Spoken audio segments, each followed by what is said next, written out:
What has been your toughest mental challenge marathon that you've competed in or that you've ran where you've not so much time wise, but just I think just maybe it's the conditions, maybe it's Okay, I have the story for you. oh bring it.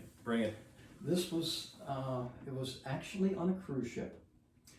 My wife and my son were with me, and we went up to Alaska. And on the way back, I'd gone up there to run a marathon actually, because I've run a marathon in all 50 states, and that was one of the last ones. But we were up there together, and after running the marathon, we got on a cruise ship in Seward, and we were working our way back to Seattle. And in the process, I had to run my marathon on board the ship.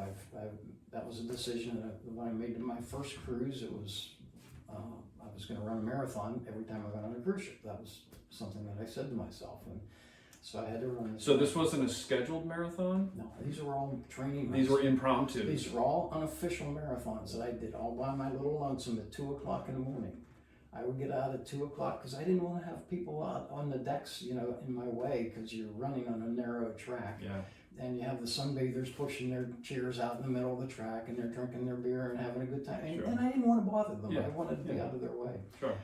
So I would get up about anywhere between midnight and 2 in the morning and get out and get my marathon run normally. They took about 5 hours in general. I didn't try to run them fast. I wasn't trying to set any PRs or anything. But this particular one in Alaska, the headwinds were 20 knots. The speed of the ship was roughly 20 knots as well, which meant about 45 mile an hour winds.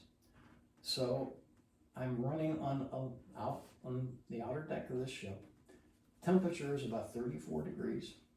It's raining and it's sleeting, and I'm running in a t-shirt. I had on longer pants, or running pants, but I'm out there running, and I would run into that wind, and it was blowing so hard that I was almost going slower than a walk, but yet I was still physically running. Mm-hmm. I would get to the bow of the ship, and I would turn the corner, and the winds would whip me back to the other end, and they hit me so hard that a couple times they knocked me, when I was making the turn, they knocked my ankles together and knocked me over. Oh wow.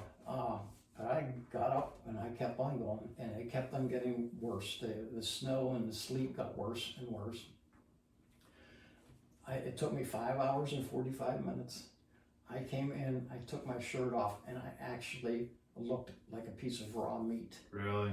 From chafing or from just from being beaten by the sleet? The sleet and everything. Because I only had a t-shirt on. If I had a heavier sweatshirt on, it probably wouldn't have looked so bad. wow.